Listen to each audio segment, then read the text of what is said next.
I worked in a church, so I saw a lot of dead people brought in for burial. Usually they brought in old people who had died of old age, but that day I saw a dead child for the first time. It was a boy about 13 to 14 years old. His body was mutilated, so he was lying in a closed coffin. We were explicitly told that he had been murdered. It began as usual. The candles were lit and the ritual began. The priest read a prayer, but suddenly the coffin shook. I was frightened, but I pretended it didn't happen. The others must have done the same. After continuing the reading, the priest began to move around the room. Suddenly the coffin stirred, fell to the floor and overturned. Everyone was very frightened. The people behind me ran to the exit in terror. I started to panic too.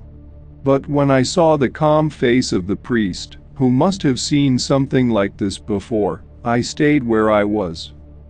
The priest read the prayer louder and louder. The coffin almost jumped to the ceiling. Again the coffin hit the floor and shattered. There was a horrible, sickening odor of rotting flesh in the air. On the floor lay a corpse with its head almost severed. Its arms and legs were twisted, its skin was torn in places, and its stomach was bloated. All in all, the sight was not for the faint of heart. And then the lump on his stomach began to move to his chest, and then to his neck. Some kind of black creature came out of its mouth. It had no limbs, just some kind of mush with a mouth. Slamming to the floor, it crawled toward us. There was a corpse dragging behind it, and it clung to it. We immediately recoiled and ran down the aisle toward the altar. For, as you know, devils cannot enter the altar.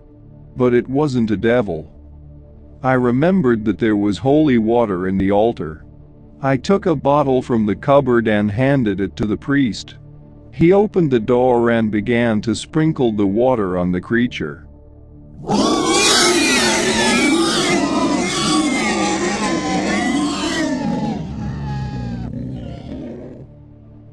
It squealed so much you could have gone crazy. When the priest began to recite a prayer, the creature froze and collapsed. Suddenly I was gripped by an animal fear. I could not move, my blood froze in my veins. I had thoughts of death. I wanted to kill myself or have someone just kill me. But after a second, the creature on the floor disappeared and the sensations were gone. I sat down on the floor and seemed to lose consciousness. When I came to, everything had already been cleaned up. No one wanted to talk about what had happened. In time, it was all forgotten. But one day something happened that made me leave that church. One day I went to the basement to get some food from the cellar.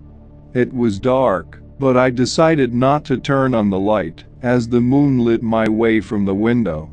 I walked down the familiar corridors and suddenly I hit my head on something soft. When I looked up, I almost died of fright. There was a boy dangling in front of me. The same one. I quickly ran back and turned on the light. But there was no one there.